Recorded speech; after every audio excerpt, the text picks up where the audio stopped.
Assalamualaikum warahmatullahi wabarakatuh.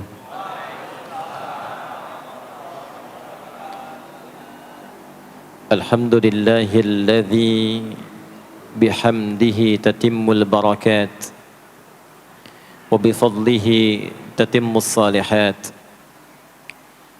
Assalatu wassalamu ala rasulillahilladzi bisalawatihi tatimmus syafa'at. Fasalawatullahi wa salamuhu tammu alaihi wa ala ahlihi wa alihi wa dhurriyyatihi wa ashabihi wa ummatihi ila yaumil mi'ad. Amma ba'd.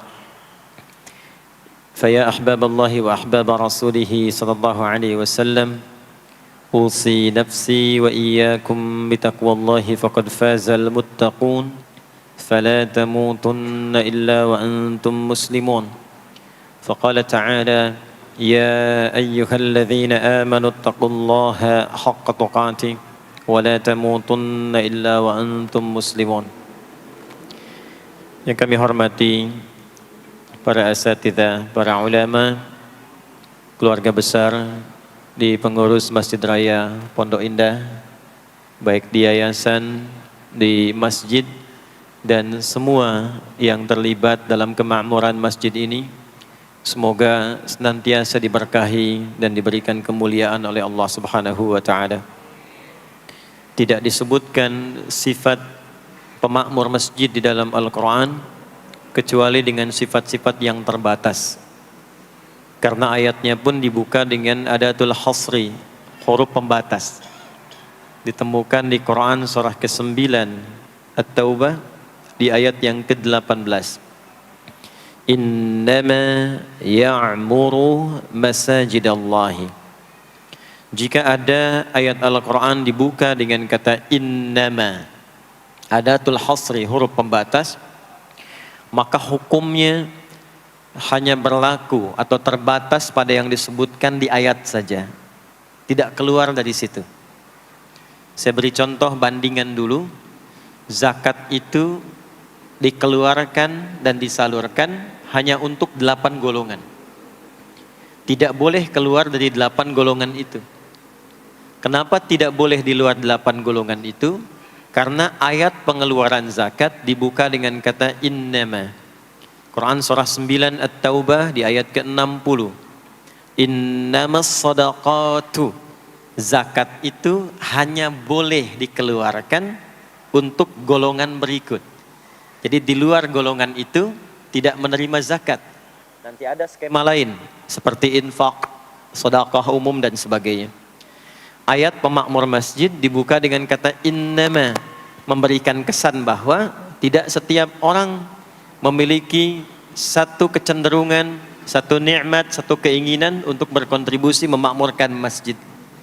Di dalam bidang apapun, program atau tahapan apapun. Ada yang bertugas mengelola, ada yang bertugas untuk membangun, ada yang bertugas mensupport kegiatan, ada yang bertugas untuk bisa berkontribusi di aspek-aspek lainnya. Nah, semua itu kata Allah adalah kalangan terbatas.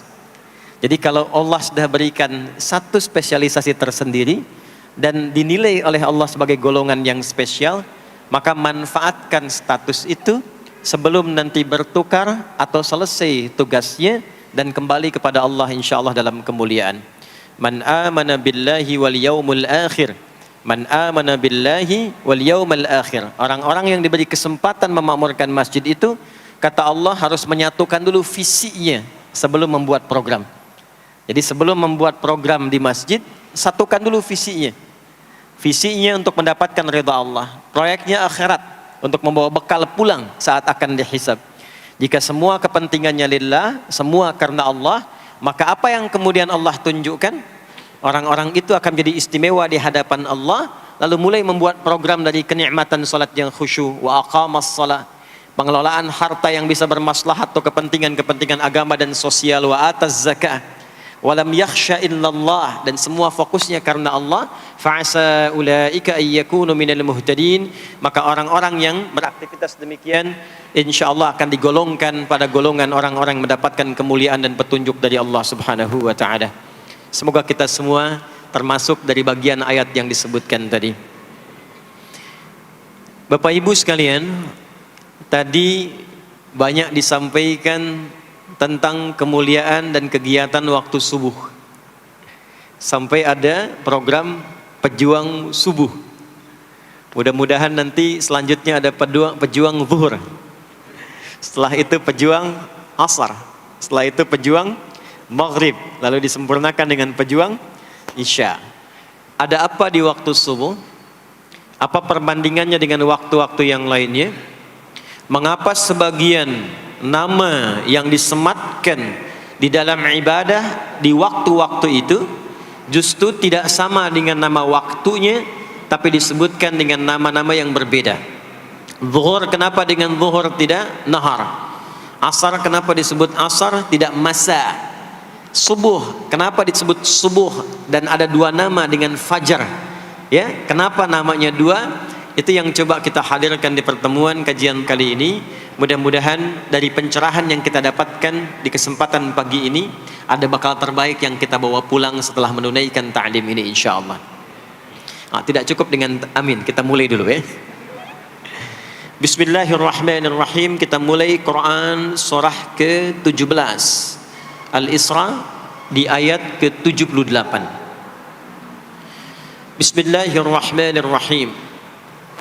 Aqimis salata liduluki syamsi ila ghasaqil laili wa qur'anal fajr inna qur'anal fajri kana mashhuda.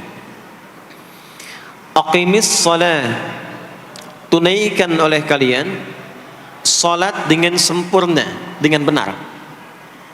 Penting dicatat, setiap ada perintah menunaikan salat dalam Al-Quran yang salatnya dimaknai sebagai ibadah formal, bukan bermakna doa biasa.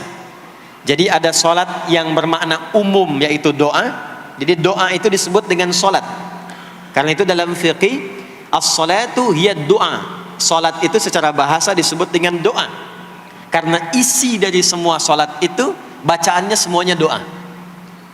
Tapi kalau ada salat yang dimaksudkan ibadah yang kita tunaikan dimulai dengan takbir, berniat kita, ditutup dengan salam, maka salat yang dimaksudkan ini itu seringkali di Quran kalimatnya dibuka dengan derivasi kata aqama yuqimu.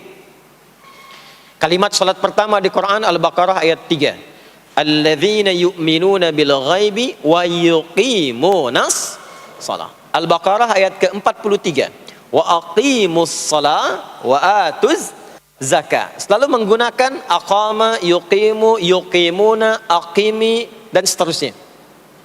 Termasuk di Quran surah ke-17 Al-Isra ayat 78. Aqimis salata, menggunakan kata aqim. Apa itu aqim?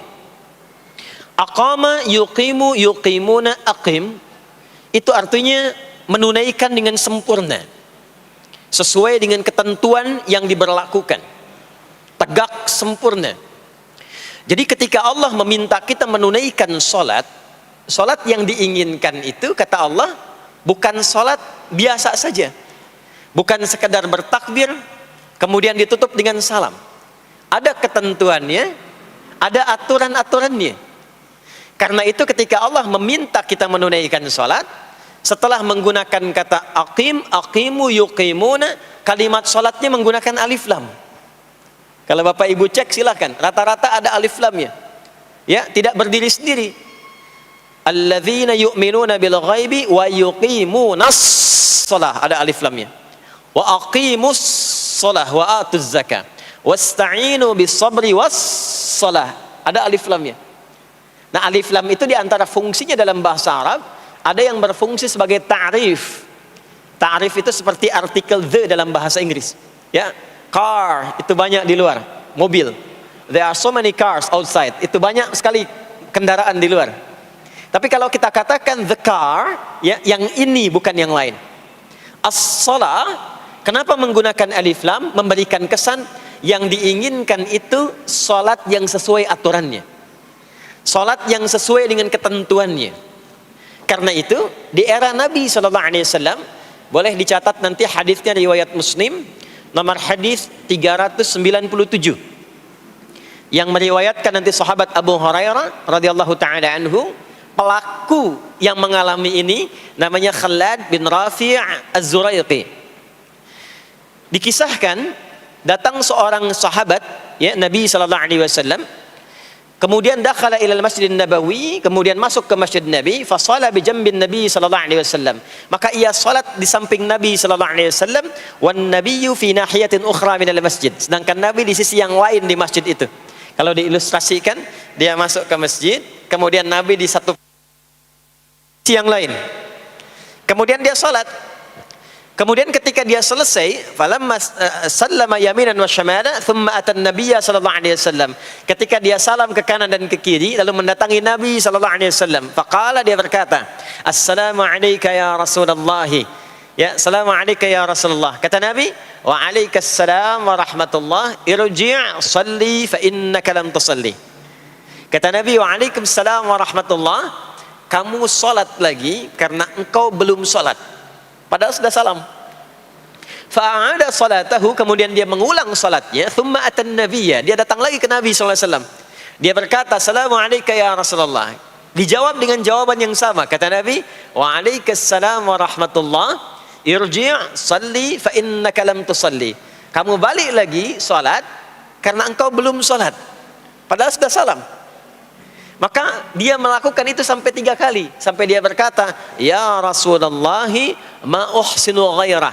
Ya Rasulullah, ini yang bisa saya kerjakan. Kalau ada yang kurang, alimni, mohon ajarkan saya bagaimana sholat yang sesuai aturan yang benar itu.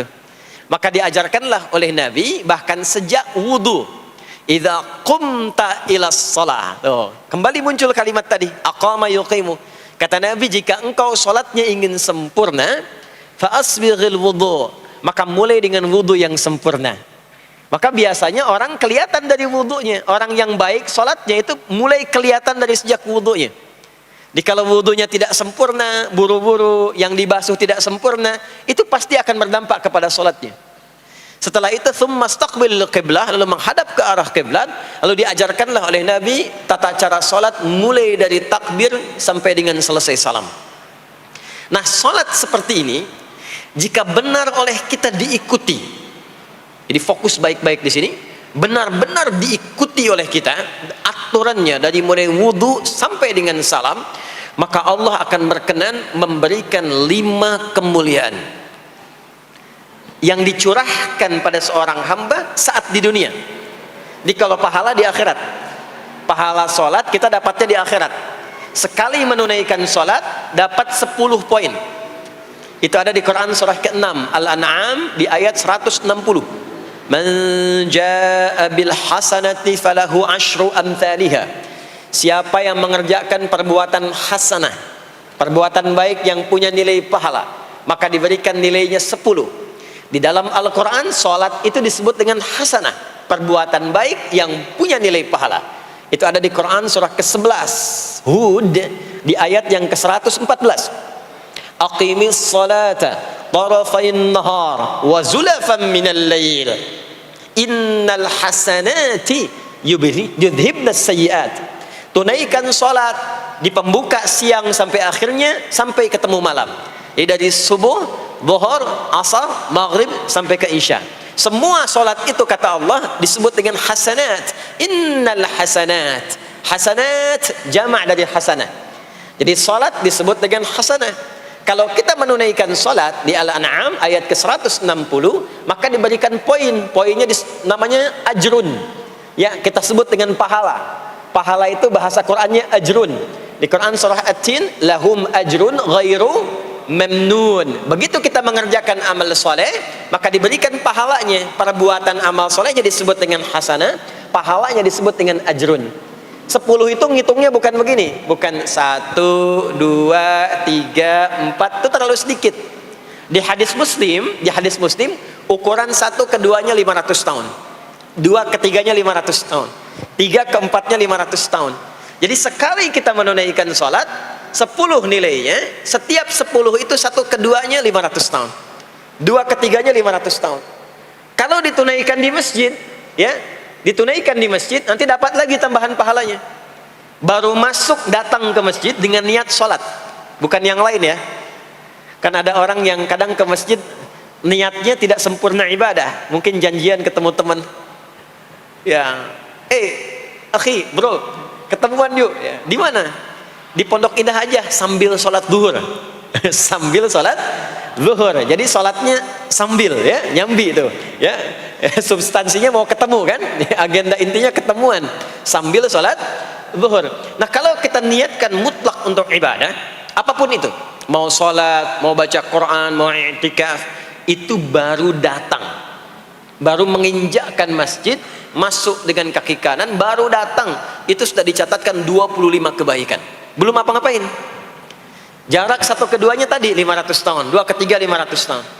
Kalau dilakukan sholatnya berjamaah, maka dapat tambahan 27, kalikan 27, sudah dapat 10 kali 27 berapa tuh? Ya, 270. Setiap satunya kalikan 500 tahun.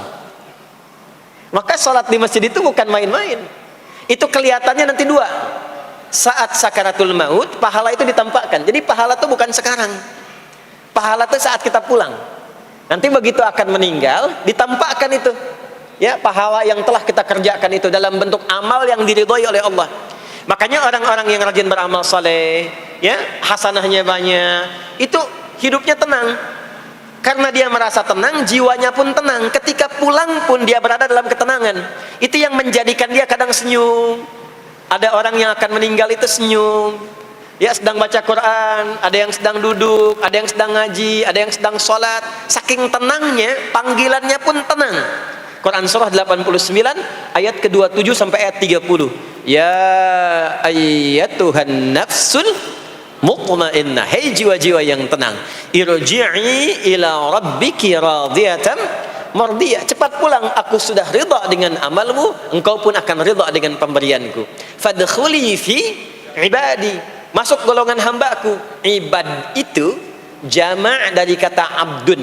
Abdun itu adalah nama bagi hamba yang senantiasa memperbanyak ibadah. Ketika dia ibadah punya hasanat, maka dikonfirmasi saat pulangnya, ditampakkan hasanatnya, ditampakkan hasil pahalanya. Itu yang menjadikan, pernah dengar Sayyidah Asiyah, Siti Asiyah? Siapa beliau? Istrinya Fir'aun kan? Ya, kan ada kisah viral dalam Al-Quran. Ketika beliau akan dieksekusi oleh Fir'aun, la'natullahi alaihi, Fir'aun itu akan mengadab, akan menghukum istrinya sendiri, Sayyidah Asiyah. Ketika akan disiksa dan sudah diikat dalam tiang itu, akan disiksa, maka beliau berdoa, Siti Asiyah itu, dan doanya diviralkan di Al-Quran. Rabbi bennili indaka baitan fil jannah wa najjini min fir'auna wa amalih. Ya Allah, aku telah berislam, mempertahankan akidahku saat ini sampai dengan sekarang. Maka mohon ya Allah, berikan kepadaku anugerah di surga nanti, bangunkan satu istana di surga, dan selamatkan aku dari buruknya siksa Fir'aun, sehingga menjadi tanda bagi orang-orang yang akan beriman, bahwa beriman itu menyenangkan. Maka apa yang terjadi?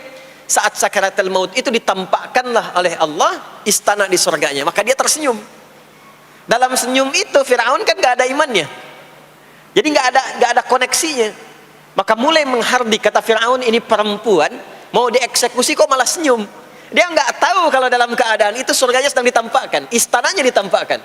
Maka meninggallah beliau dalam keadaan sedang menatap istana surganya, ya, dan berhasil wafat dalam husnul khatimah. Dan Fir'aun tidak mencelakai, tidak menghukum, tidak menyiksa beliau itu kecuali dalam keadaan sudah wafat, ya, ini tak terasa lagi.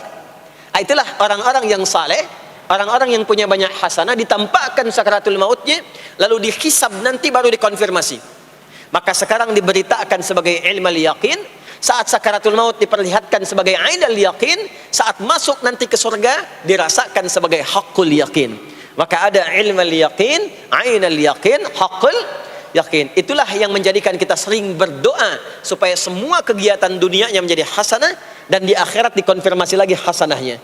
Ada di Al-Baqarah surah kedua di ayat ke-201. Wa minhum may yaqulu rabbana atina fid dunya hasanah wa fil akhirati hasanah wa qina adzabannar. Nah, perbuatan hasanah yang pertama itu salat. Jadi ketika kita sholat ada pahala. Pahala itu urusan akhirat. Nanti ketika meninggal dapat. Itu bekal pulang. Kita gambarkan nih supaya nggak bingung ya. Yuk, kita ilustrasikan sejenak ya. Bismillah. Bapak Ibu kelihatan ini ya? Ibu kelihatan Bu ini? Alhamdulillah, alhamdulillah. Ini pejuang subuh belum ditulis sudah kelihatan ya. Alam itu kan yang kita tinggali, kita rasakan, dan nanti yang kita yakini ada 3 kan. Ini sering saya sampaikan belakangan ini di beberapa kesempatan. 1, sekarang ada yang disebut dengan ardun, al-ard, yang kita terjemahkan dengan bumi tempat kita tinggal sekarang ya. Sekarang kita ada di mana? Di Masjid Pondok Indah ya. Bagian dari bumi. Ini di bumi. Sifatnya disebut dengan dunia.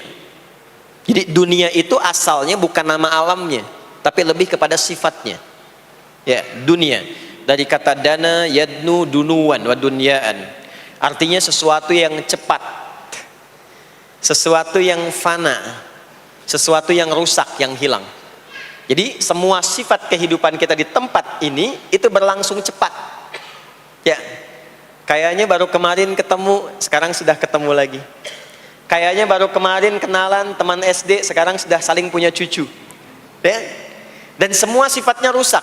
Ini gelas kalau didiamkan, besok-besok kotor, rusak. Baju kalau didiamkan nggak diapa-apain, rusak. Ya, kendaraan kalau didiamkan semewah-mewahnya nggak diapa-apain, rusak. Itulah dunia. Kenapa diperkenalkan viral dunianya dibandingkan dengan bumi dan ardunnya? Untuk memberikan kesan yang kuat kepada jiwa kita. Hei, jangan sampai terjebak dengan kehidupan dunia yang sementara yang ditinggalkan. Jangan memperebutkan sesuatu yang rusak. Jangan berselisih pada sesuatu yang hilang. Ya, kan sekarang banyak orang aneh ya, memperebutkan sesuatu yang pada akhirnya yang diperebutkan itu rusak sendiri. Ya, memperebutkan sesuatu, berselisih pada sesuatu yang akan ditinggalkan, kan sama-sama meninggal. Untuk apa memperselisihkan sesuatu yang akan ditinggalkan? Kok bisa berantem, berselisih, saling mencela pada sesuatu yang sama-sama akan ditinggalkan? Itulah kenapa sering dipopulerkan dengan nama dunia. Dunia, ingat ya, kita tinggal di dunia ini. Maksudnya apa? Hei, hidupmu sementara. Hei, terkadang kita lupa bahwa itu akan berlangsung dengan cepat. Saat nanti meninggalkan tempat itu, ada tempat lain yang akan kita kunjungi. Setelah dunia apa? Belum ke akhirat. Ada waiting room dulu. Nah, sini ada waiting room. Tempat nunggu sementara sebelum nanti ke alam yang ketiga. Namanya disebut dengan kubur. Afala ya'lamu idza bu'thira ma fil kubur. Surah apa itu? Surah Al-Adiyat, surah ke-100 di ayat yang ke-9. Namanya kubur. Sifatnya disebut dengan barzakh. Ya, alamnya barzakh. Bainahuma barzakhul la yabghiyan. Barzakh itu pemisah. Bukan alam yang sesungguhnya berkehidupan, bukan. Sementara aja pemisah dari alam yang lain. Jadi sekat yang tak nampak sekatnya, tapi memisahkan dua yang berbeda, itu disebut barzakh. Bapak Ibu, kalau kita pernah lihat di lautan, atau orang diving menyelam ke laut, atau kita lihat misalnya suka ada program di YouTube ya tentang lautan itu, kan air yang tembus ke laut itu dari mana-mana kan, dari sungai menyatu. Pernah lihat ada bagian lautan tertentu yang nggak nyambung tuh arusnya antara kanan dengan kirinya. Ikan yang di sini nggak bisa tembus ke sini, begitu ke sini balik lagi, sini balik lagi. Nah itu barzakh namanya. Barzakh pemisahnya, nggak kelihatan tapi memisahkan dua bagian yang tidak menyatu. Bainahuma barzakhul la yabghiyan. Alam ini kenapa disebut barzakh? Karena dia memisahkan antara kehidupan di bumi dengan sifat dunia dengan kehidupan di alam yang ketiga, namanya akhirat. Akhirat. Kalau sudah ada taknya, ada akhir, ada akhirat. Kalau sudah ada taknya di ujung, itu artinya ujung sesuatu yang gak ada awal lagi setelah itu. Ya sudah berakhir di situ. Ya. Di kalau di sini meninggal, masuk ke sini. Di sini selesai, ke sini ke akhirat. Tapi kalau di akhirat ini ujungnya nggak ada meninggal lagi, ya, nggak ada wafat lagi, nggak ada meninggal lagi. Jadi nggak usah update status kalau di sini, statusnya akan abadi. Kalau di sini masih berpindah-pindah, ya, mau status apapun dunia akan ditinggalkan. Begitu selesai pindah ke sini. Di sini mulai sama. Yang pejabat, yang pengusaha, pebisnis, ya, yang diplomat, yang macam-macam sampai ke sini mulai sama. Almarhum. Nanti bedanya dihisab, begitu sampai sini statusnya akan diraih sesuai dengan amalan yang ada di sini.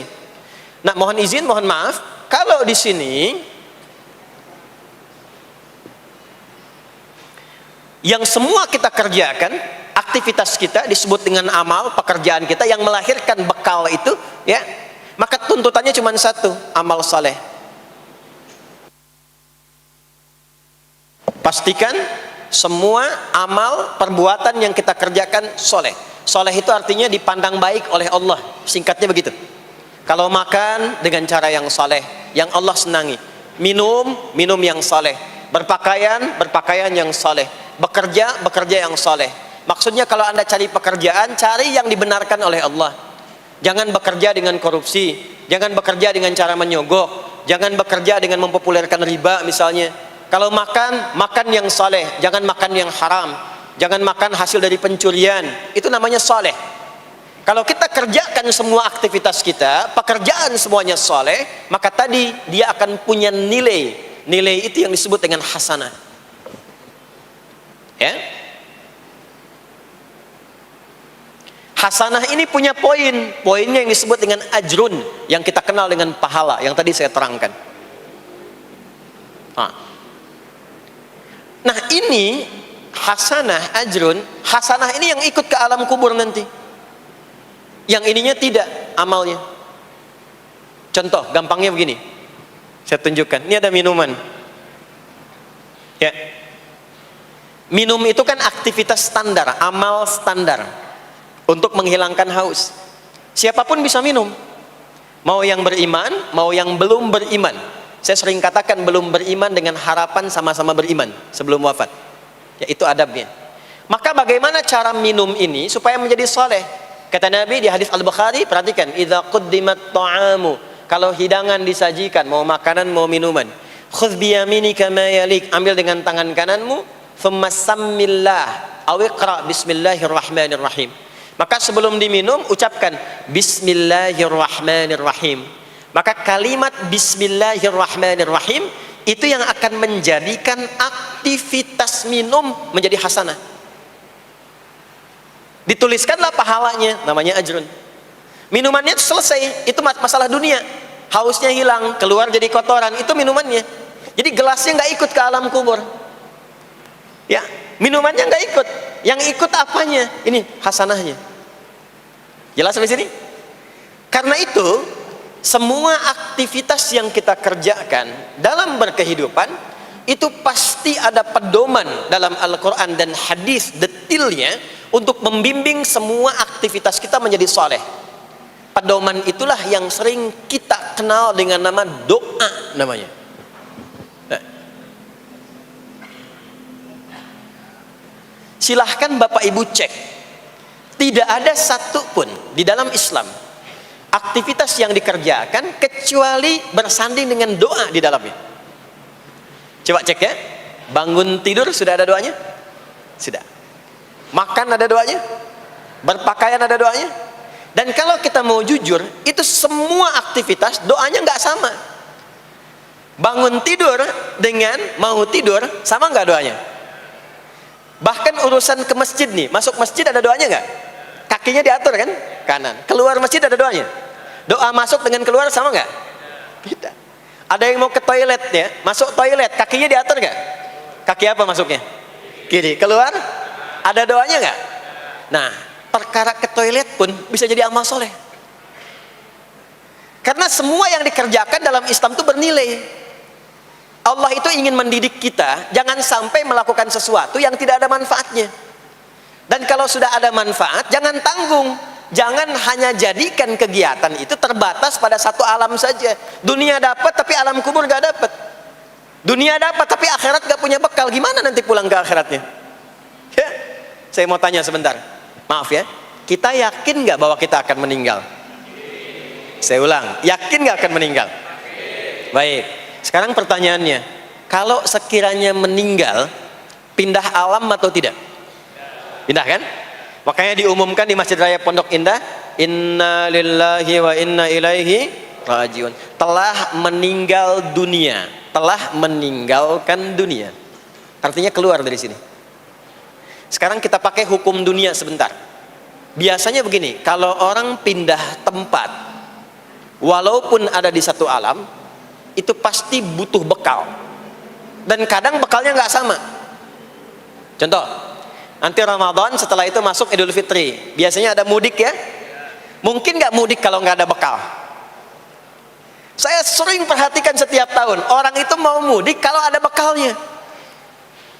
Masya Allah, cuman motornya bebek, ya. Tapi kan bekalnya ada yang singa, ada yang sapi, ya. Itu ditambah lagi pelepah pisang, kasih dus lagi, kasih tulisan, sayang tunggu aku pulang, gitu kan? Kan dikumpulkan kan? Dan saya pernah tanya, kenapa mas gak pulang? Gak ada bekal pak katanya. Jadi orang mau pindah tempat saja, itu perlu ada bekal. Anda kesini kalau nggak ada bekal nggak mungkin sampai. Sekarang kalau pindah dari Indonesia ke Singapura, sama nggak mata uangnya? Beda. Di Malaysia sama nggak? Semakin jauh ke Saudi, ke Amerika, hukumnya mengatakan setiap pindah tempat pasti bekalnya beda. Jangan pernah kita mengharapkan atau membuat hukum sendiri ketika pindah tempat. Jadi sesama dunia saja tempatnya, bekalnya sudah beda. Sekarang Anda menginginkan pindah alam dari dunia ke kuburan, bekalnya pengen sama, mustahil. Makanya sejak kita meninggalkan dunia, semua paket dunia tanggal di atas, pindah ke bawah, selesai. Nih bajunya ini nggak akan ikut nih, ganti. Ya namanya kafan kan, dan di kafan itu sudah nggak ada kantongnya. Coba dicek tuh, ada kantongnya nggak kan kafan tuh? Nggak ada. Dan ini nggak akan dibawa nih handphone yang bagus lagi dipakai ngerekam nih, nggak akan ikut. Ah saya mau dipakai aja, ntar kalau malaikat nanya man robuka, nih sudah pernah ikut kajian. Rombongan Ustadz Adi. Ya beda, ini beda alam. Maka yang ikut apanya? Yang ikut tuh hasanahnya, value-nya, nilai kebaikannya. Ini yang kita yakini, ini yang kita imani. Jadi mumpung masih ada kehidupan, perbanyak. Kalau dulu sadar banyak yang salah, sekarang sisanya ganti dengan yang soleh. Kalau sudah diperlihatkan, sekarang kan banyak yang viral di YouTube, dilihat, didengar oleh telinga kita, disimak oleh kita. Orang meninggal sedang sholat, orang meninggal setelah menjadi pemulung kebaikan, orang meninggal dalam keadaan baca Quran, diperlihatkan di mata kita. Kok bisa buka YouTube yang keluar di beranda itu? Itu kan hidayah. Jadi kalau sudah ditampakkan di depan mata, ya, didengar oleh kita, terlihat langsung, maka yang disadari salah yang dulu ganti dengan yang soleh sekarang. Kalau tidak kita lakukan, maka rugi kita saat pulang. Ini yang dimaksud surah ke-103.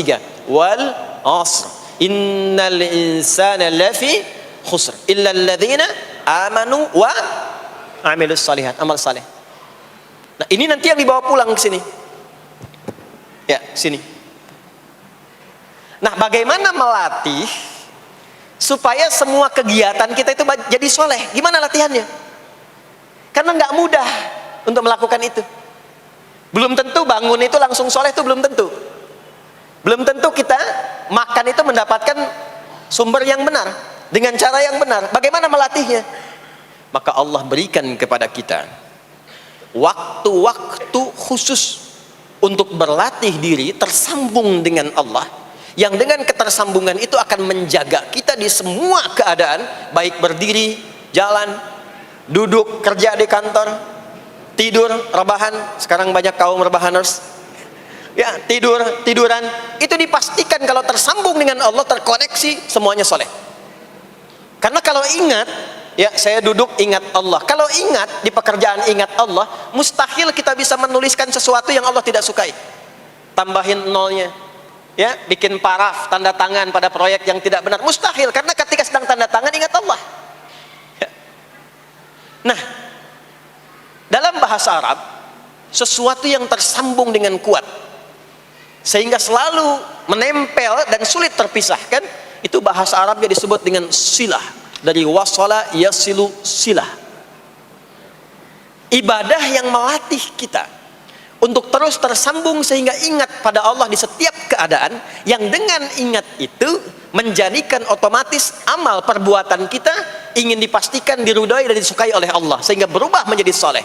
Ibadah yang melatih kita untuk mendapatkan itu disebut dengan solat namanya. Solat. Makanya solat disebut solat bukan hanya mengandung unsur doa, tapi latihan yang Allah berikan kepada kita untuk mengoneksikan diri kita sehingga dalam semua kegiatan kita ingat Allah. Itu yang dimaksud di Quran surah keempat An-Nisa di ayat ke-103. Ya. Fa idza qadaytumus salata, maka jika Anda telah tuntas mengerjakan salat, fadhkurullah. Ciri orang yang berhasil salatnya adalah dia mampu mengoneksikan dirinya dengan Allah. Makanya kalau sudah selesai salat, kita sudah ingat Allah. Nah, kalau belum ingat Allah, diminta coba ingat lagi. Selesai salat, jangan buru-buru meninggalkan tempat kita salat. Ingat dulu, sambungkan dulu, sehingga saat keluar dari tempat kita salat sudah ingat Allah. Bahasa Arabnya mengingat Allah itu disebut dengan zikir, zikrullah. Karena itu salat disebut dengan zikir. Buka Quran surah ke-20 Thaha ayat ke-14. Saya nggak akan keluar dari Quran hadis sehingga nggak bisa didebat. Nggak bisa didebat. Anda nggak bisa debat karena ini bukan pikiran, karena ini Quran dan hadis. Quran surah ke-20 Thaha ayat ke-14. Innani anallahu la ilaha illa ana fa'budni wa aqimis salata lidzikri. Salat disebut dengan zikir. Zikir itu artinya ingat. Makanya tadi saya katakan di awal, salat itu melatih kita supaya ingat Allah. Karena itu ketika kita salam, assalamualaikum warahmatullahi wabarakatuh, assalamualaikum warahmatullahi wabarakatuh, belum ingat kita kepada Allah, maka diminta zikir pasca salat. Setelah salat ada zikir kan? Dan zikir pertamanya apa? Hadis Muslim, astaghfirullah, astaghfirullah, astaghfirullah. Itu yang paling singkat.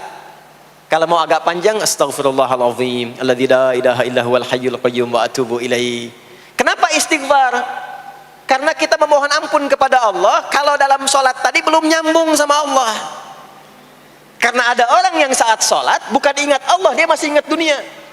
Padahal dari sejak awal sholat sudah diminta buang urusan dunia ke belakang. Makanya kita bertakbir, itu ada kitabnya. Asrarus shalah, nadharat fi ma'anis shalah. Ketika Anda mulai bertakbir, takbir begini, Allahu Akbar. Kenapa mengangkat tangan gini salah satunya? Di antara maknanya, buang urusan dunia ke belakang. Pasrahkan dirimu kepada Allah. Kalau sholatnya ingin khusyuk, jangan bawa urusan dunia ke dalam sholat.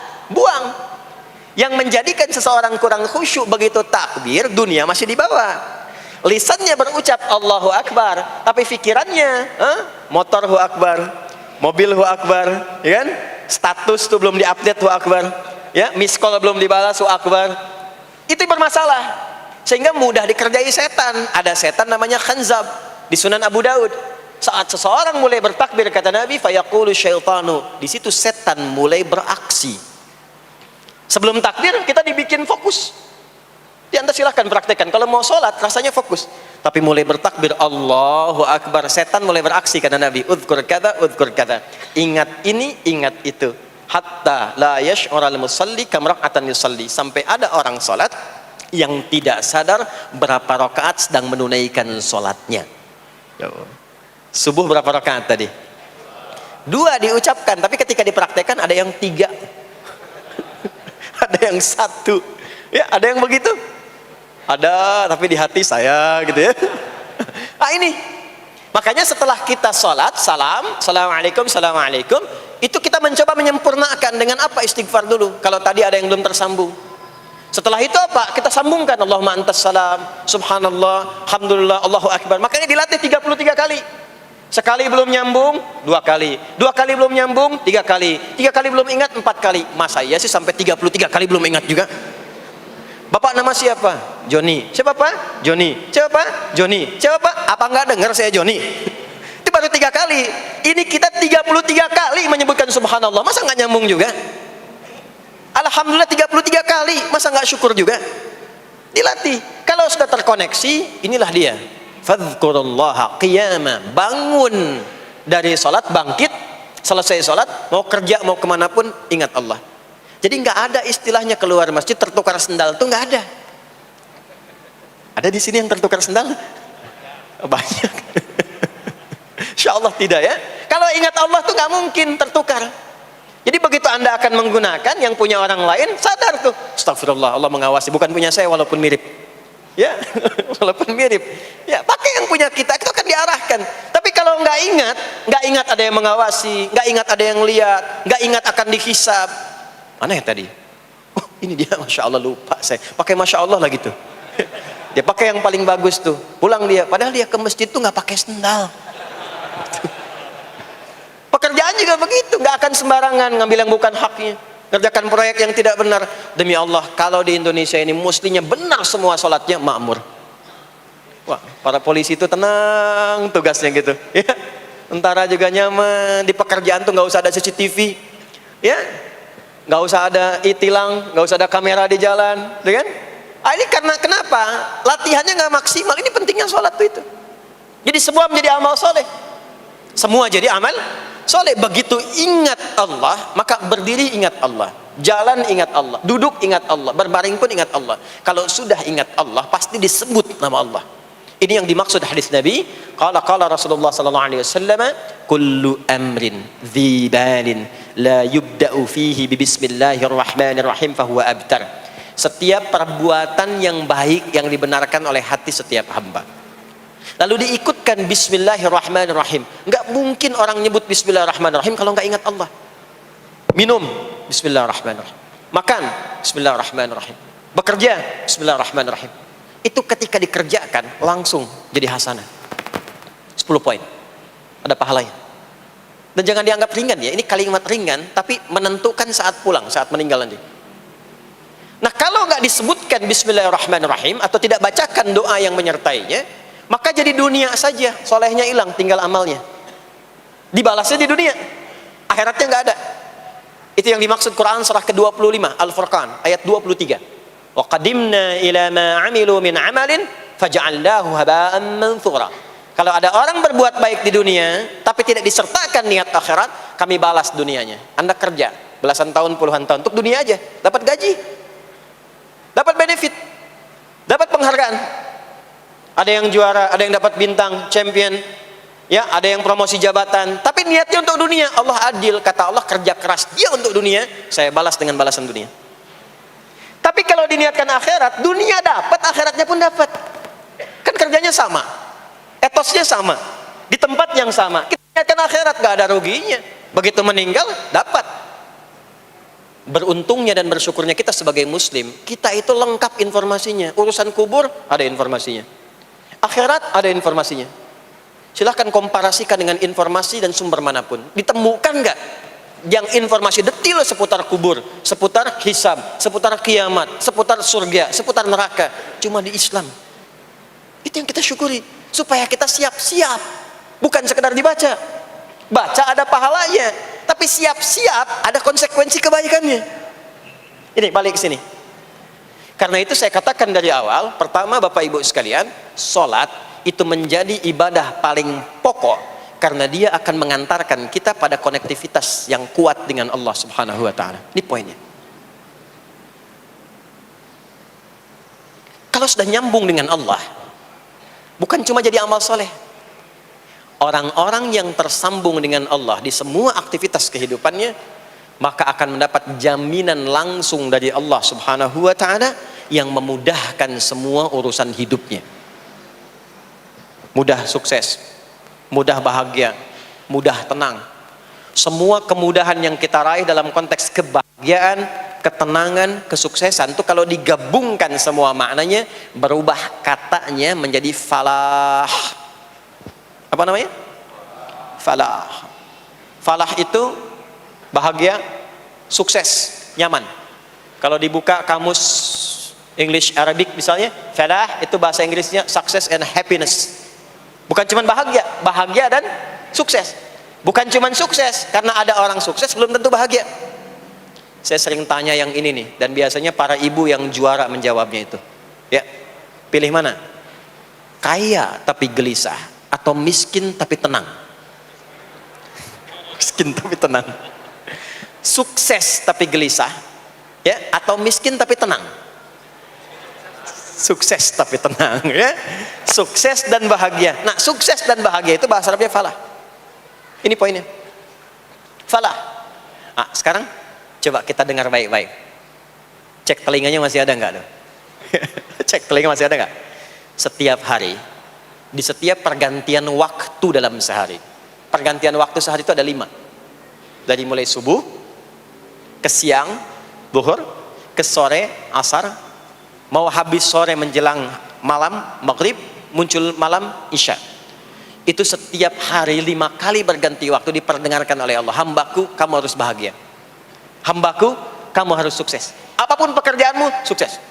Apapun aktivitasmu, harus bahagia. Harus senang, harus tenang. Falah. Kuncinya apa? Salat. Diperdengarkanlah hayya 'alas shalah. Diperdengarkan di telinga kita. Telinga bahasa Arabnya udhun.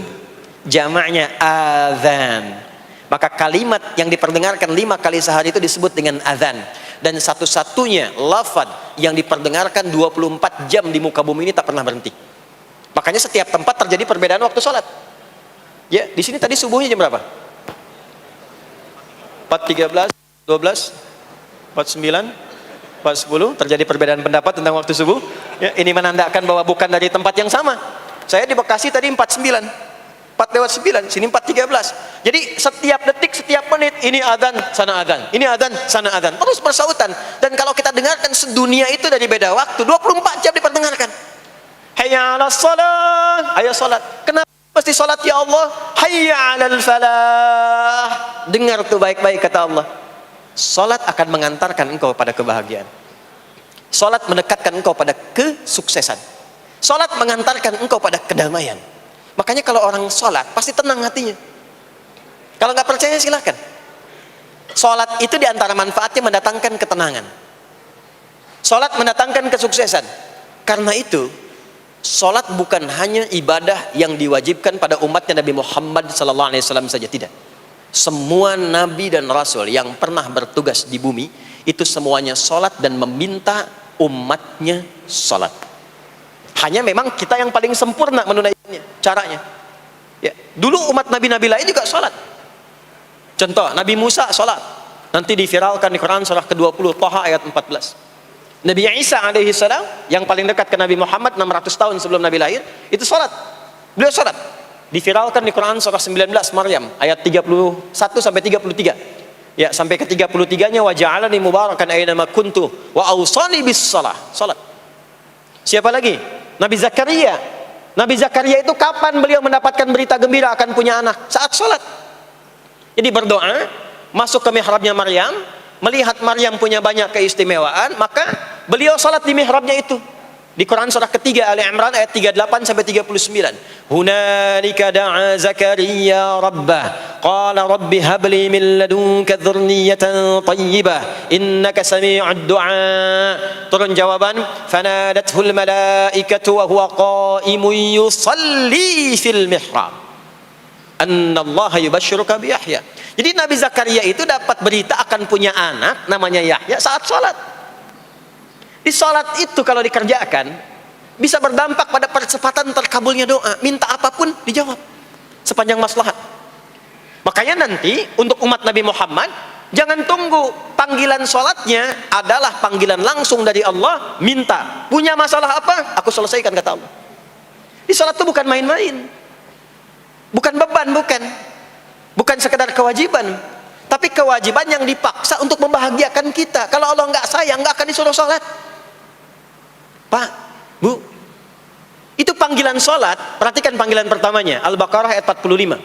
Wasta'inu bis sabri was salah. Kata Allah, hei hambaku, kalau engkau punya masalah, sabar dulu, terima.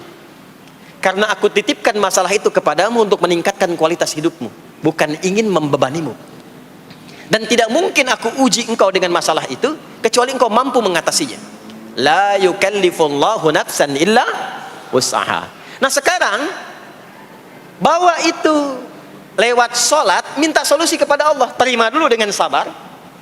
Setelah itu belajar untuk meningkatkan kualitas hidup, dan bawa lewat sholat, minta solusi. Ternyata saat kita menunaikan sholat, Itu diperintahkan oleh Allah. Minta, punya masalah apa?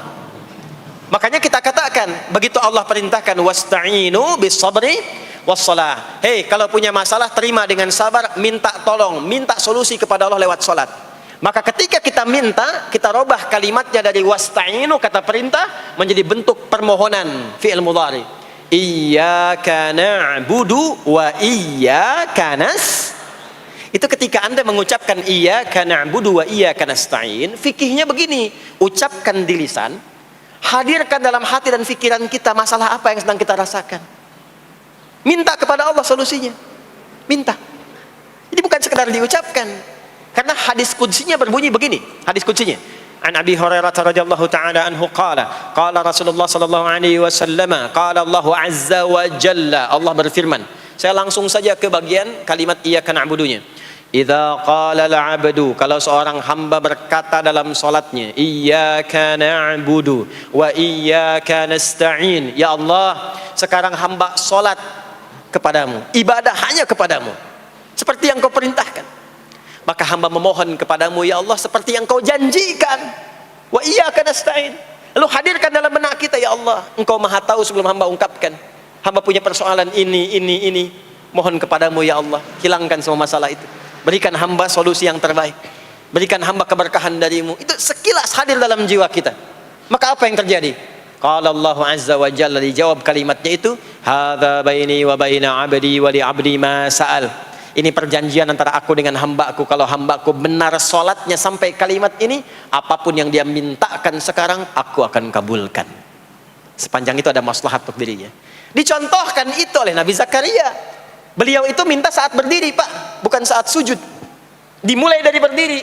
Nanti akumulasinya saat sujud. Itu berdiri aja, kalau benar mintanya dikabulkan. Tidak menunggu selesai sholat. Dan ada fikihnya, nggak sembarangan, ada fikihnya nanti. Ada fikihnya, ya, ada tuntunannya. Alhamdulillah. Poinnya adalah sholat itu solusi. Makanya jangankan Nabi yang tadi saya sebutkan, Nabi Ismail, itu saking pentingnya sholat, wasiat beliau yang diviralkan di Al-Quran untuk semua keluarganya, sholat. Ada di Quran surah 19 Maryam ayat 55. Wa kana ya'muru ahlahu bis salah. Kata Allah, dan tercatat Ismail itu pernah berwasiat meminta semua keluarganya, hei, sholat. Jadi kalau kita mau urut sampai ke atas, semua sholat. Muhammad sallallahu alaihi wasallam bin Abdullah bin Abdul Muttalib bin Hashim bin Abdul Manaf bin Qusay bin Murrah bin Kilab bin Ka'ab bin Ghalib bin Fihr bin Malik bin Nadar bin Kinana bin Khuzaimah bin Mudrikah bin Ilyas bin Nizar bin Mudar bin Ma'ad bin Adnan bin Addi bin Adri bin Muqawwam bin Nahur bin Tarikh bin Ya'rub bin Yasjub bin Nabit bin Ismail alaihi salam bin Ibrahim alaihi salam bin Azar atau bin Nahur bin Abir bin Kinan bin Arfakhshad bin Sam bin Nuh alaihi salam bin Mikhlail Matusyalah bin Kinan bin Anwas bin Thith bin Adam alaihi salam. Semua salat. Coba ulangi itu. Semua salat. Para nabi salat, para rasul salat. Anda bukan nabi, bukan rasul, nggak mau sholat dan pengen mudah hidupnya, pengen masuk surga Firdaus lagi, Anda sehat. Jadi ini pentingnya sholat itu bukan cuma kewajiban, tapi diwajibkan, dipaksa dengan wajib itu supaya bahagia, supaya falah. Makanya kalau ada panggilan azan, cara memahaminya ini falah. Oh, ini solusi saya di sini nih, kebahagiaan saya ada di sini, kesuksesan saya ada di sini. Ya, makanya ketika dipanggil oleh muadzin, hayya 'alas shalah, labbaik, siap saya. Di sini. Ini poinnya. Nah, saya sambungkan kembali, ya. Ketika seseorang dilatih lewat salat dan sudah mulai tersambung dengan Allah Subhanahu wa taala, maksudnya ingat Allah, tertatalah semua aktivitasnya. Maka berubahlah lewat salat ini, lewat latihan ini, semua kegiatannya berubah, didorong menjadi amal soleh. Karena itu, setiap orang yang sholatnya benar, yang pertama dianugerahkan oleh Allah kepada orang sholat itu bukan dunia, tapi perubahan perilakunya menjadi lebih baik. Jadi bukan kaya dulu, ya. Abdurrahman bin Auf tuh hijrah masuk Islam, dilatih sholat, malah hartanya hilang semua dirampas. Tapi setelah itu jadi apa? Jadi orang paling kaya, ya. Abu Bakar As-Siddiq, Utsman bin Affan, Umar bin Khattab, Pertama kali masuk Islam kan latihannya sholat. Apakah langsung kaya? Jadi pemimpin? Jadi diplomat? Amr bin As bisa ekspedisi dari Afrika Utara sampai ke Syam? Tidak. Yang diberikan apa? Perubahan perilaku dulu. Dihilangkan sifat-sifat buruknya, dijaga dengan kemuliaan. Jadi dua sumber yang menjadikan manusia itu buruk dalam nafsunya, itu ada dua. Di nafsu itu nanti punya dorongan untuk mengarahkan kepada yang buruk, namanya fujur. Lawannya nanti takwa. Lawannya takwa. Di Quran surah Asy-Syams surah 91 ayat 7 sampai 10, wa nafsin wa ma sawaha fa alhamaha fujuraha wa taqwaha. Nah, fujur itu nanti yang membisikkan, mengarahkan kepada hal-hal yang negatif. Itu yang ditunggangi oleh setan. Setan memberikan was-was itu ke nafsu, ke fujurnya. Alladzi yuwaswisu fi sudur. Di dalam sudur ada qalbu, di dalam qalbu ada nafas, di dalam nafas ada fujur. Fujur itu yang digoda. Maka keluarlah kemudian dua hal. Yang pertama ada yang disebut dengan fahsya. Fahsya itu dorongan dari syahwat untuk berbuat yang menyimpang. Pornografi, porno aksi, LGBT, kata-kata jorok, itu fahsya. Nanti temannya adalah mungkar. Mungkar itu keburukan yang diingkari, ditolak oleh hati, sumbernya nafsu perut dan akal. Mencuri itu mungkar, merampok itu mungkar, korupsi, membunuh, menipu itu mungkar. Jadi sumber keburukan itu cuma dua. Kalau bukan fahsya itu mungkar. Orang yang sholatnya benar, maka parameternya itu, ukuran pertama kali dia dapatkan adalah ditutupnya oleh Allah, dijaganya oleh Allah keadaan nafsunya, sehingga dia tidak dikontrol oleh perbuatan fahsya dan mungkarnya. Maka aktiflah sinyal takwanya. Takwa itu lawan nafsu. Makanya nanti kaitan takwa dengan nafsu sama-sama disebutkan. Nafsu 115 kali, takwa yang terkait fungsi nafsu 115 kali. Takwa digembosi, ya, awas, diwaswasi oleh setan, setan disebutkan 88 kali. Takwa disupport oleh malaikat. Malaikat di Quran disebutkan 88 kali. Ini bukan ilmu tak-atik, hitung sendiri aja kalau mau. Itu menarik tuh. Karena sama, kalau Anda mendengar suara adzan kan ada bisikan kan? Cepat, sudah adzan, siap-siap. Itu malaikat tuh. Tapi begitu selesai adzan, la ilaha illallah, tenang, baru adzan, belum qomat. Itu setan. Terus dua-duanya tuh ya memberikan bisikan, yang satu mensupport dan seterusnya. Yang paling menarik adalah kalau sholat kita benar, maka sinyal takwa aktif. Makanya amalan takwa pertama itu sholat. Setelah beriman, amalan takwa pertama sholat. Al-Baqarah ayat 2 dan 3, dzalikal kitabu la raiba fi hudal lil muttaqin. Siapa muttaqin, orang takwa di situ? Ayat 3-nya, alladzina yu'minuna bil ghaibi wa yuqimunas sholat. Jadi kalau sholatnya aktif, takwanya aktif, sinyalnya aktif, sinyal itu yang akan menutup fahsya dan mungkar. Maka turunlah Quran surah ke-29 ayat ke-45. Utlu ma uhiya ilaika minal kitabi wa aqimis shalah. Kita hafal tengahnya, innas salata tanha 'anil fahsya'i wal munkar. Maka kalau orang sholat tidak akan berbuat fahsya, tidak ada lagi yang melambai laki-laki. Allah, ini ada laki-laki yang laki-laki, perempuan-perempuan. Nggak ada lagi tontonan-tontonan pornografi, yang jorok-jorok, yang kotor-kotor. Nggak ada lagi kata-kata kotor di lisan itu, karena lisannya dilatih untuk mengucapkan yang baik-baik. Allah, sami Allahu liman hamidah, subhanallah, alhamdulillah, Allahu akbar. Makanya pasca sholat tuh berubah. Maaf ya, Allah tidak memberikan kepada Nabi Muhammad SAW tongkatnya Nabi Musa, mukjizatnya Nabi Isa, apalagi Nabi Ibrahim dan selainnya. Tapi Allah turunkan Al-Quran kepada Nabi Muhammad SAW, lalu dipraktekkan Quran itu pertama lewat sholat. Anda tahu apa yang terjadi? Nabi Muhammad itu diutus oleh Allah dalam lingkup masyarakat yang sangat terbelakang dan hatam kriminal. Jadi kriminalnya bukan dikerjakan, hatam. Dan nyaris tidak kenal kebaikan, makanya disebut dengan jahiliyah. Kalau Bapak Ibu tanya di zaman Nabi, ya maaf, ada pezina? Bukan cuman ada, hatam, perfeksionis zinanya. Itu.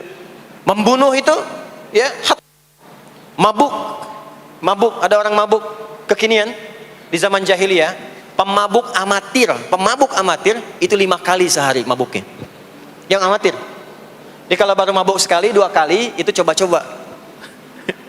Amatir itu 5 kali. Pembegal.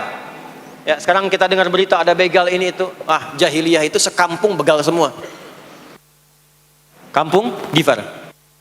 Tapi Allah menghendaki Rasulullah latih lewat salat. Apa yang terjadi? Berubah jahiliyah itu, berubah menjadi khairu ummah. Umat terbaik yang paling teladan, yang menginspirasi, yang pernah berkehidupan di bumi. Sampai persaksiannya dari Allah langsung, turun Quran surah ketiga Ali Imran ayat 110. Kuntum khaira ummatin ukhrijat linnas. Jadi kalau ada orang dermawan, itu yang paling dermawan.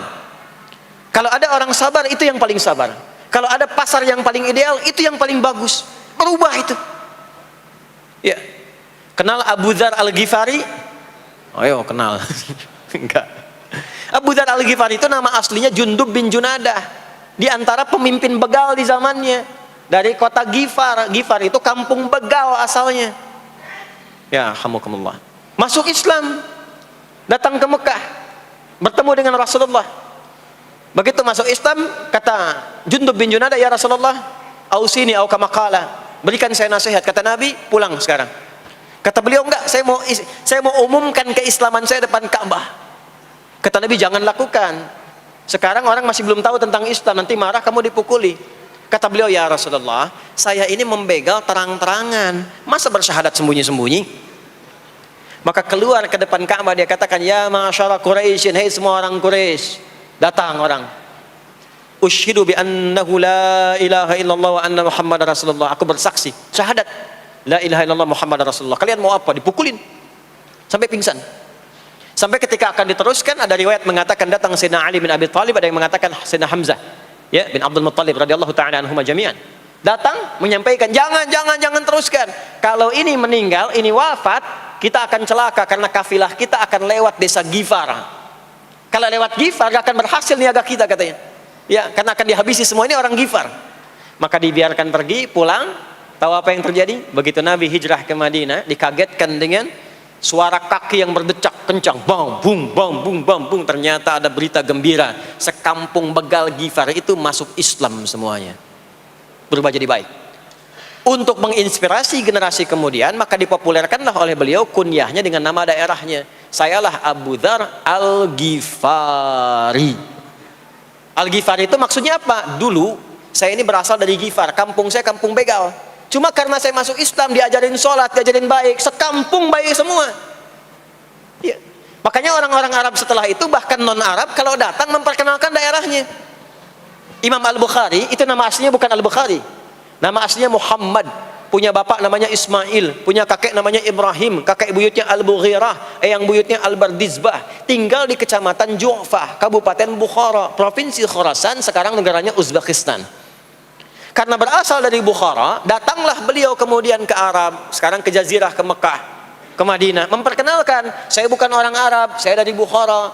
Rumusnya tambah alif lam di depannya, ujungnya tutup dengan i.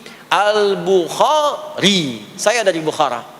Diperkenalkan, maksudnya apa? Islam sudah masuk ke tempat saya, orang-orangnya sudah baik, orang-orangnya sudah khusyuk. Itu memperkenalkan. Orang tua kita Syekh Yasin dari Padang, maka diperkenalkan Syekh Yasin Al-Padangi. Syekh Ahmad Khatib dari Minangkabau, Syekh Ahmad Khatib Al-Minangkabawi. Syekh Abdul Somad dari Palembang, Syekh Abdul Somad Al-Palembangi. Syekh Nawawi dari Banten, Syekh Nawawi Al-Bantani. Ya, nanti ada Pak Ghafur dari Pondok Indah, ya, Masjid Raya Pondok Indah, datang ke Mekah umrah haji, ana Ghafur al Masjid Raya al Pondok Indahi, gitu. Itulah salat.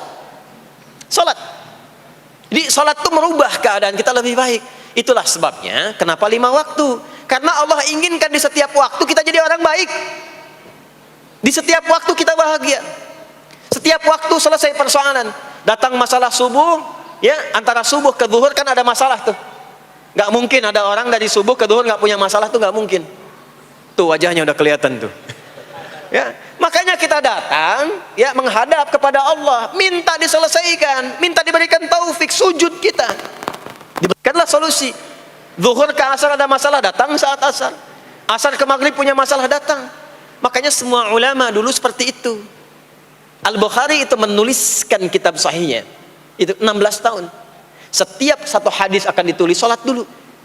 Sholat dulu. Begitu tenang, nyaman, baru tuliskan. 16 tahun. Itulah sholat. Nah, dari sekian waktu yang 5 kali itu, ada waktu yang spesial.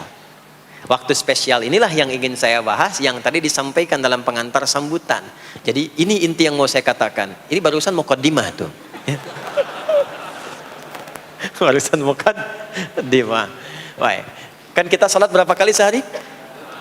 Kita hitung. 1, subuh. 2, zuhur. 3, keempat, yang kelima, isya. Berapa jumlah rakaatnya? 17. Baik ya. Itu nomor telepon untuk koneksinya. Koneksi kita dengan Allah nomornya catat ya. 24434. Ya. Kalau ditanya berapa nomor koneksi dengan Allah? 24434. Subuh 2, zuhur 4, asar 4, maghrib 3, isya 4. 5 waktu kan? Baik. Di 5 waktu ini kita dijaga, diinginkan menjadi hamba yang baik, bahagia, nggak lekat dengan masalah, tuntas semua. Saking sayangnya Allah sama kita.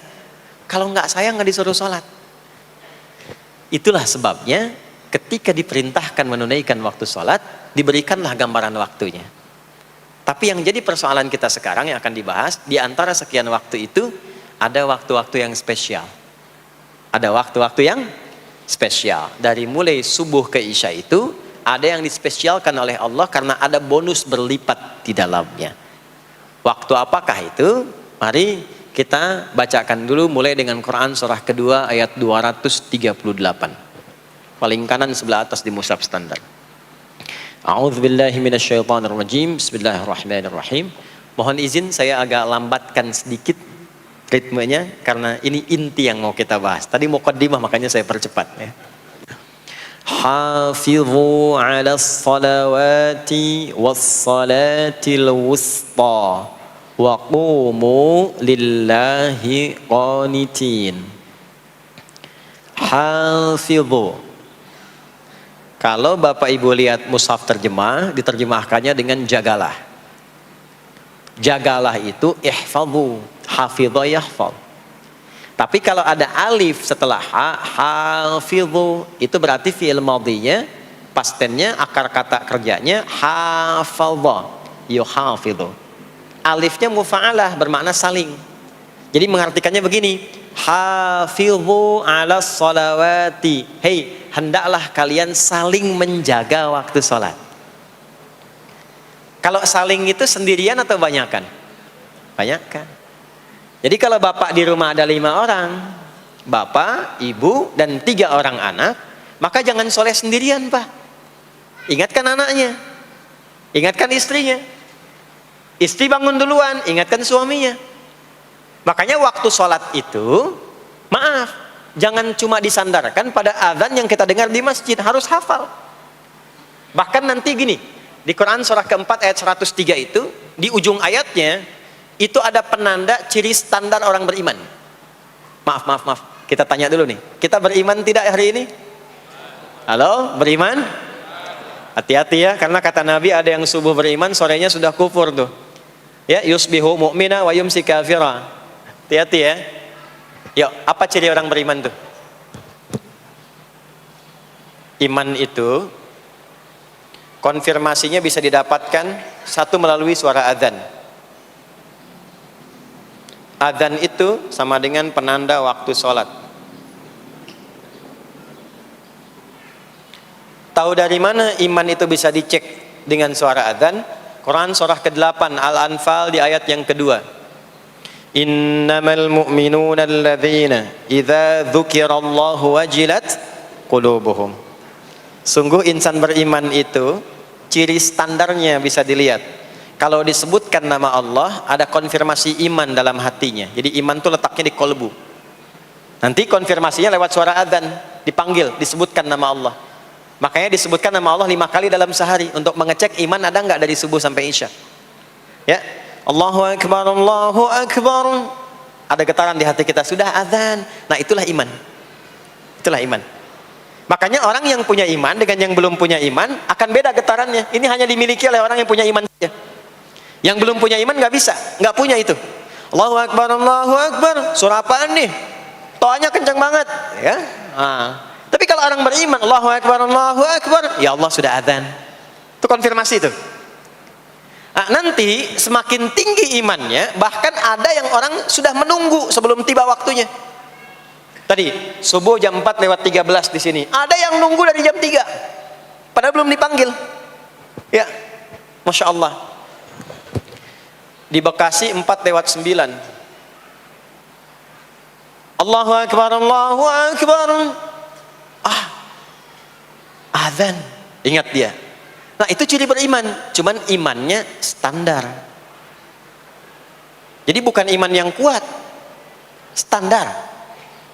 Kuat belum, lemah tidak. Allahu Akbar, Allahu Akbar. Jam 4:09. Jam 3 sudah bangun. Nunggu itu. Iman yang kuat. Masya Allah. Ada yang baru subuh dan nunggu isya. Tunggu. Kuat. Ada yang sudah qomat, sudah la ilaha illallah, belum kepanggil, dipanggil 4:09, dia baru bangun jam 9:04.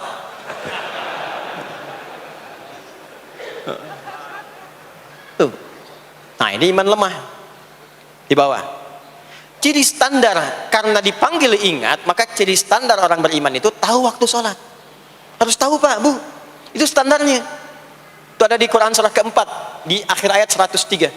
Inna salata kanat 'alal mu'minina kitaban mawquta.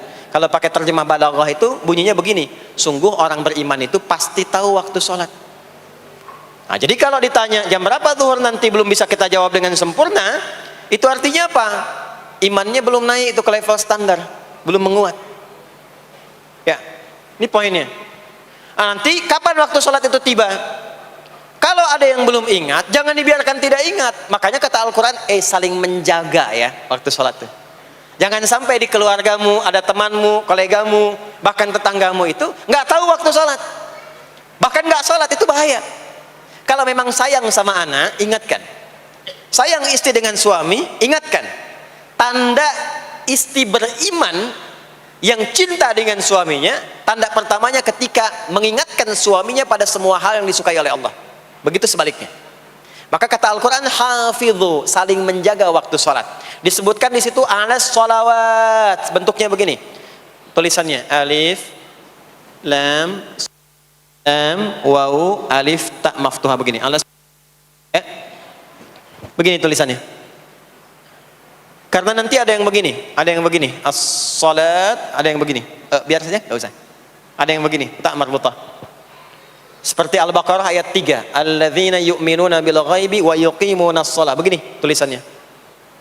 Ada yang begini, as-salat pakai alif, ta, gini. Tapi di Al-Baqarah ayat 238 tulisannya begini, alas salawati, taknya terbuka. Secara singkat begini, secara singkat. Kalau tulisannya begini, maka yang dimaksud salat fardu. Yang dimaksud salat apa? Salat fardu. Salat fardu itu ada berapa? 5 waktu. Maka kata Allah, hei, saling jaga ya. Waktu salat yang fardu itu yang 5 waktu. Di antara yang 5 itu ada yang spesial. Was-salatil wusta, waktu yang pertengahan. Tengah-tengah di antara 5 waktu itu. Yuk kita tuliskan dulu sebentar. Salat ada salat apa saja? Subuh, kemudian zuhur, kemudian asar, kemudian nggak cukup, ambil ke sini, maghrib, kemudian isya. Subuh, zuhur, asar, pindah sini, maghrib, isya. Lihat rumusnya. Jadi yang sholat pertengahan yang mana? Jangan lihat tulisannya itu, ya, karena subuh di tengah-tengah disebutnya subuh ya. Surat pertengahan yang mana? Asar apa subuh? Subuh apa asar? Apa dalilnya? Kita pakai dalil. Nah, sholat pertengahan itu disebutkan oleh Nabi itu ada dua. Ada subuh dan asar. Qala Rasulullah sallallahu alaihi wasallam yata'aqabuna fiikum malaikatul laili wa malaikatun nahari fi salatil asri wa fi salatil fajri. Berebut semua malaikat yang bertugas di siang dan malam, berebut membersamai kita. Kalau berebut itu artinya kalau ada yang berdoa diaminkan, kalau ada yang mohon ampun diistighfarkan oleh malaikat. Jadi malaikatnya minta kepada Allah, ya Allah ampuni si fulan, ya Allah ampuni si fulan, ya Allah si fulan, dan seterusnya sampai selesai. Itu khusus di salat asar dan salat subuh. Sampai kemudian thumma yas'aduna ila sama'. Kemudian mereka para malaikat itu kembali bertugas masing-masing, lalu Allah mengonfirmasi kepada mereka untuk menunjukkan kebenaran tugas malaikat yang tidak bermaksiat. Allah Maha tahu tentang hambanya, Maha tahu. Tapi Allah ingin menunjukkan kepada kita apa yang benar dari lisan malaikat itu, yang enggak pernah berdusta. Ya, maka Allah bertanya kepada malaikat, bagaimana keadaan hambaku ketika engkau tinggalkan? Maka disampaikan oleh malaikat itu, ya Allah, aku meninggalkan hambamu si fulan, dia sedang menunaikan ibadah, dia sedang sholat kepadamu, dan khusyuk berdoa, dan seterusnya. Maka apa jawabannya? Saksikanlah, ketika malaikat menyampaikan sedang ibadah, maka turun bonus dari Allah untuk mengampuni dosa si hamba itu. Itulah manfaatnya waktu pertengahan. Waktunya disebutkan di hadis ini asar dan subuh. Antara asar dan subuh itu masih ada yang unggul, ada yang istimewa lagi. Apa yang istimewa? Antara asar dan subuh yang istimewa terletak di subuhnya. Jadi dari 5 waktu ini, yang pertengahan asar dan subuh, karena amal di bawah ditunjukkan untuk mendapatkan penilaian langsung dari Allah seketika dan memberikan jawaban dari apa yang kita inginkan, asar dan subuh. Tapi dibandingkan asar dengan subuh, bila keduanya dibandingkan, dua-duanya mulia. Maka subuh punya kemuliaan yang tidak dimiliki oleh asar. Ya, makanya nanti asar bisa bertemu dengan zuhur, masih ada jama, masih ada qasar. Maghrib ketemu isya, masih ada jama, ada qasar. Ya, tapi subuh nggak bisa di jama, nggak bisa di qasar. Ya. Makanya subuh letaknya jauh, ke isya jauh, ke zuhur jauh. Ya, saya mau jamaah, ya jama antara isya dengan subuh biar nanti bangunnya sekalian gitu, nggak bisa. Ya, maghrib masih bisa di jama dengan isya, isya di qasar, dari 4 jadi 2. Maghrib gak bisa dikosor karena 3 gak mungkin jadi 1,5. Ya, zuhur udah 2, masa mau dikurangin lagi? Subuh udah 2, gak mungkin dikurangi lagi. Maka dari itu subuh menyendiri sendiri. Nah, ada apa kemuliaan di subuh itu? Maka turunlah Quran surah ke-17 ayat 78 yang tadi saya bacakan di awal. Aqimis salata liduluki syamsi ila ghasaqil lail. Sampai sini zuhur sampai isya. Dulu kisyamsi tergelincir matahari itu zuhur. Sampai ghasaqil lail tiba malam itu isya. Lalu ditutup ujungnya wa qur'anal fajr. Khusus untuk subuh itu ditambahkan selain salat ada bahasa Quran di Quran sendiri. Khusus untuk subuh redaksinya ditambahkan dengan Quran. Apa itu Quran? Halo, apa itu Quran? Kalau tidak tahu cepat katakan wallahu a'lam. Apa itu Quran? Wallahu a'lam. Ada Quran, ada Al-Quran. Ada Quran, ada Al-Quran. Kalau yang disebut Al-Quran itu mutlak firman Allah. Dari mulai Al-Fatihah sampai An-Nas. Ini yang terdapat di dalam mushaf ini, di 2 jilid ini. Ya, itu Al-Quran. Kalau disebutkan Quran tanpa alif lam, maka yang dimaksudkan bacaan secara umum. Apakah itu Al-Quran, doa, istighfar, semua bacaan itu Quran. Kemuliaan sholat subuh itu dimulai sejak waktu fajar, matahari mulai keluar sinarnya untuk membelah gelapnya malam, itu sinarnya disebut dengan fajar. Nanti subuhnya saya terangkan di akhir. Sinarnya membelah kegelapan malam, fajar shadiq. Maka pada saat itu bukan hanya sholatnya yang punya keistimewaan seperti sholat asar tadi, tapi semua bacaannya langsung dijawab seketika oleh Allah Subhanahu wa taala, dipersaksikan oleh seluruh malaikat dan dijawab langsung oleh Allah Subhanahu wa taala. Jadi kalau Anda berdoa, maaf, doanya lebih cepat terkabul kalau dipanjatkan dengan cara yang benar dan khusyuk. Kalau Anda istighfar, langsung dijawab. Kalau kita baca Quran, pahala langsung dituliskan berlipat. Itulah kemuliaan waktu fajar. Jadi Allah sendiri yang menyampaikan, bukan cuma sholat yang penting, semua bacaannya itu langsung didengar, langsung direspon, langsung dipersaksikan. Karena itu ada anjuran bahkan dari Al-Quran, dan ini dikerjakan oleh semua sahabat, saking pentingnya sholat subuh itu, waktu fajar itu, bahkan mereka bangun dan menunggu sebelum tiba fajar. Maka disitulah muncul kemudian tahajud, maka muncullah kemudian istighfar sebelum waktu subuh. Ya, ada amalan, ini saya mau kasih rahasia ya, tapi tolong jaga, ini antara kita saja di sini ya, rahasia. Ada waktu sebelum subuh cuman 15 sampai 20 menit kurang lebih. Ingat ya, kalau dikonversi sekitar 15 sampai 20 menit waktunya. Namanya waktu sahar. Sahar, jamaknya ashar. Jamak itu karena setiap hari oleh Allah dikasih itu. Sahar, jamaknya ashar. Rahasianya di mana? Bapak Ibu, ini waktu yang paling cepat untuk terkabulnya doa. Anda mau minta apa saja, hadisnya qudsi.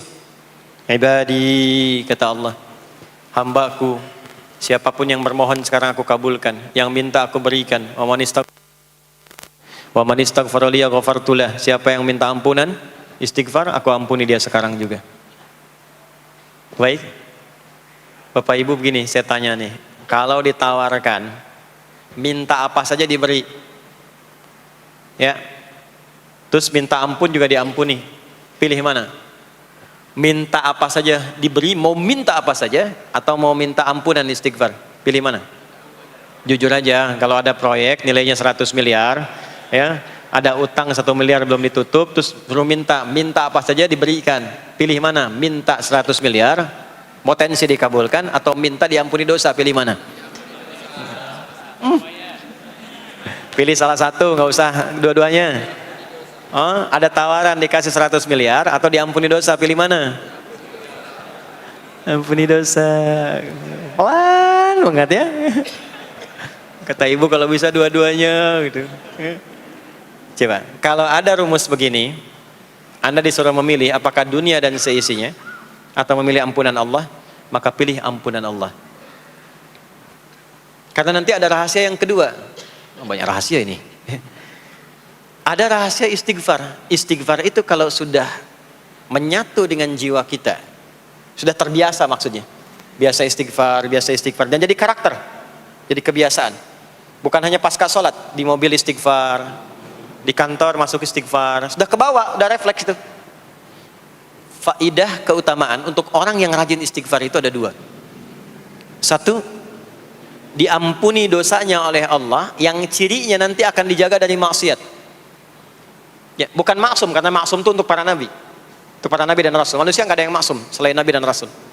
Maksudnya apa? Diberikan petunjuk oleh Allah untuk menjaga diri. Sehingga ketika dosanya diampuni, dia nggak berbuat dosa itu lagi.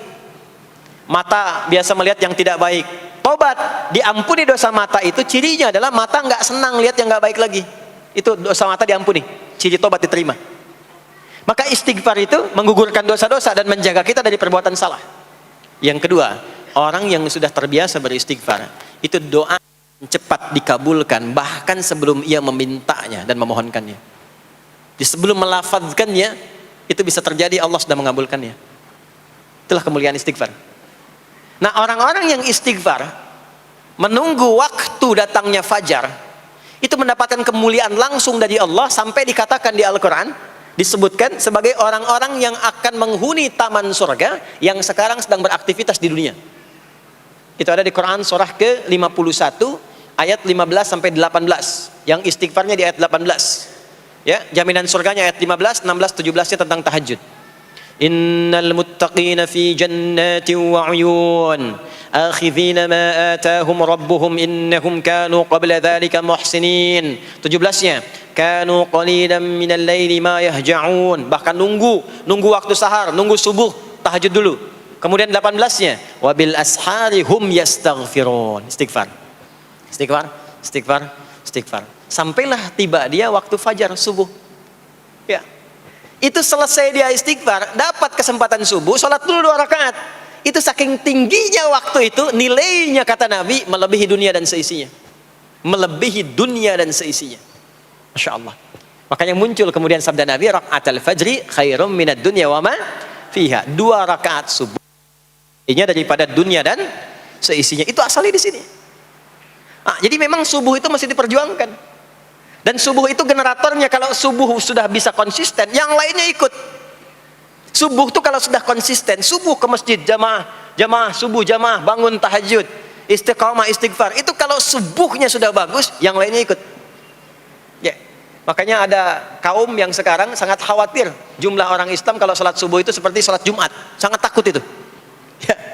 Ya, ada ini viral kisahnya, viral. Saya nggak ceritakan pun Anda bisa dengar. Ya, jadi ada golongan orang Yahudi yang selalu mengamati jamaah sholat subuh umat Islam. Dan dia melihat, ya, ketika mulai ramai, dia mulai katakan, kenapa Anda selalu mengamati itu? Ya, sebab kami lihat kalau jumlah jamaah subuhnya sudah seperti sholat Jumat, itulah kemakmuran, kebangkitan dan kebaikan umat Islam akan tumbuh kembali. Jadi akan berpengaruh kepada yang lainnya. Itulah mudah-mudahan kegiatan perjuangan subuh, ya, ada pejuang subuh baik di Masjid Raya Pondok Indah, di masjid-masjid yang lainnya, memberikan keberkahan kepada kita, dan puncaknya adalah perubahan pada perilaku. Jadi kalau cuma berjuang datang subuh tapi tidak merubah perilaku, ada yang salah dengan itu semua. Ada yang tidak tepat, ada yang belum sempurna. Itu yang bisa kita sampaikan sebagai kajian pembuka kita di kesempatan kali ini. Mudah-mudahan ada manfaat yang bisa kita dapatkan. Kesimpulannya adalah salat adalah inti amalan kita yang bisa merubah alur kehidupan kita dunia dan akhirat. Salat kunci kebahagiaan, salat kunci kesuksesan, salat kunci datangnya rahmat Allah Subhanahu wa taala. 2, Allah meminta kita menunaikan salat 5 kali dalam sehari untuk memudahkan semua urusan kita di setiap waktu dalam sehari itu. Dan yang ketiga, di antara sekian 5 waktu itu ada waktu-waktu yang istimewa, yaitu asar, dan yang paling istimewa adalah subuh ataupun fajar. Mudah-mudahan kita bisa konsisten menunaikan dan menjaga waktu salat itu sampai kita pulang kepada Allah dalam keadaan husnul khatimah. Sementara itu yang disampaikan. Baik, mudah-mudahan ada keberkahan dari apa yang telah disampaikan. Pasti apa yang saya sampaikan pasti ada salah. Pasti ada yang kurang tepat. Pasti ada yang keliru disampaikan. Mohon diingatkan supaya saya koreksi. Tinggalkan yang salahnya, ambil yang benar, yang baik, yang kira-kira bisa diamalkan. Jauhi hal-hal yang bisa menjauhkan kita dari Allah, dan semoga kita semua diwafatkan dalam keadaan husnul khatimah insyaallah. Allahumma taqabbal minna innaka antas sami'ul alim wa tub 'alaina innaka antat tawwabur rahim. Allahumma nahmaduka hamdan syakirin kama 'allamtana an nahmadak wa nashkuruka syukran kama 'allamtana an nashkurak antal muqaddim antal muakhir biyadikal khair innaka 'ala kulli syai'in qadir. Allahumma ij'al jam'ana hadza jam'an marhuma wa tafarruqana min ba'dihi tafarruqan ma'suma. Ya Allah, jadikan pengajian kami pagi di siang hari ini pengajian yang Kau berkahi, dan bila pun kami berpisah, jadikan perpisahan kami mengantarkan pada kemuliaan yang lebih baik di sisimu. Rabbana la tada' lana fi maqamina hadza dhanban illa ghafartah. Ya Allah, jika ada pendosa hadir di majlis ini, jangan biarkan ia pulang kecuali Engkau telah ampuni segala dosa-dosanya. Wala hamman illa farajtah. Jika ada yang tengah merasakan kegelisahan, jangan biarkan ia pulang kecuali Engkau telah tenangkan keadaan hatinya. Wala asiran illa yassartah. Jika ada yang tengah mengalami kesulitan dalam kehidupannya, di rumah tangganya atau pekerjaannya, maka mohon dengan keikhlasannya angkat dan hilangkan semua kesulitannya. Rabbana atina fid dunya hasanah wa fil akhirati hasanah wa qina adzabannar. Wa sallallahu ala sayyidina Muhammad wa ala alihi wa sahbihi ajma'in. Wa akhiru da'wana subhanakallahumma wa bihamdika nashhadu an la ilaha illa anta nastaghfiruka wa natubu ilaik. Walhamdulillahi rabbil alamin. Mohon izin, mohon sekali berikan saya akses untuk mudah keluar. Saya mencintai Anda semua, barangkali tanpa harus bersalaman pun saya mendoakan Anda semuanya, karena memang ada waktu yang harus saya kejar. Terima kasih, saya mencintai Anda semua. Assalamualaikum warahmatullahi wabarakatuh.